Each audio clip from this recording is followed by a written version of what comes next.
31শে জুলাই সেদিন ছিল আমাদের দুষ্টু ঈশানীর বার্থডে।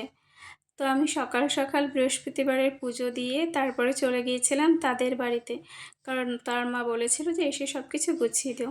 আর এদিকে দেখো সে কোন জামাটা পরবে সেটা দেখাচ্ছিল আমায়।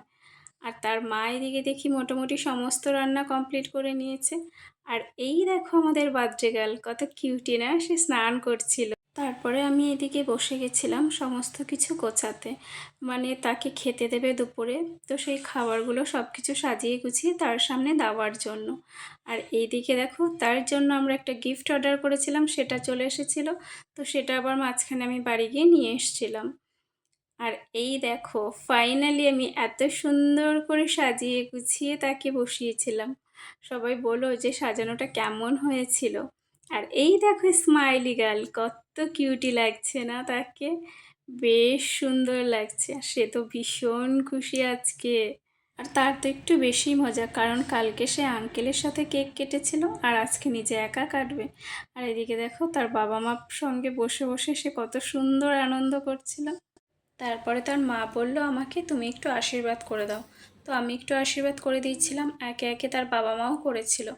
আর তাকে দেখো কত সুন্দর পায়েস খাওয়ানোর চেষ্টা করছে, অথচ সে এক ফোঁটা পায়েসও মুখে নেবে না, যখনই খাওয়াতে যাচ্ছে মুখটা ঘুরিয়ে দিচ্ছে।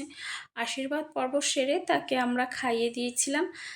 তারপর আমরা বসে পড়েছিলাম খেতে। ওর মা দেখো কত কিছু আয়োজন করেছে। খাওয়া দাওয়া কমপ্লিট, এরপরে আমি বাই বলে তারপরে চলে এসেছিলাম বাড়িতে। আর বিকেলবেলা ওর আঙ্কেল এসেছে, আঙ্কেল ওর গিফটটাকে আনবক্স করছিল দেখো। তার অনেক দিনের ইচ্ছে ছিল যে সে একটা সাইকেল নেবে, তাই তার দুই আঙ্কেল মিলে তাকে দেখো এই সাইকেলটা তার বার্থডেতে গিফট করেছে। সাইকেলটা রেডি করার পর তারপরে সাইকেলটা নিয়ে তাদের বাড়ি গিয়েছে। আর দেখো সাইকেল পেয়ে সে কত খুশি, আবার আঙ্কেলকে থ্যাংক ইউ বলছে।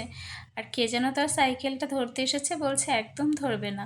আজ তো তার ড্রেস পিঙ্ক, সাইকেল পিঙ্ক, আর ডেকোরেশন করেছে যেই বেলুন দিয়ে সেটাও পিঙ্ক কালার।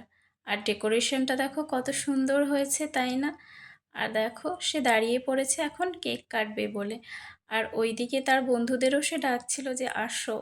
তো তার বন্ধুরাও দেখো তার কাছে এসে সবাই দাঁড়িয়েছে। আর ওরা সবাই মিলে খুব মজা করেছে আজকে। আর অন্য সমস্ত বাচ্চারা যেমন কেক কাটার সময় কান্নাকাটি করে, কিন্তু সে তো একদমই তা করে না, উল্টো কেক পেলে সে ছাড়বেই না, মানে কাটতেই থাকবে। কেক কাটার শেষে যখন তার মা কেক নিয়ে চলে গেছে, সে তো তখন কান্না করেছে যে কেকটা কেন নিলে, আমাকে দাও আমি আরও কাটবো। আর কেক কাটা পর্ব শেষ হলে তারপরে সবাই মিলে বসে পড়েছিল খাওয়া দাওয়া করতে। খাওয়া দাওয়ার শেষে আমরা চলে এসেছিলাম বাড়িতে।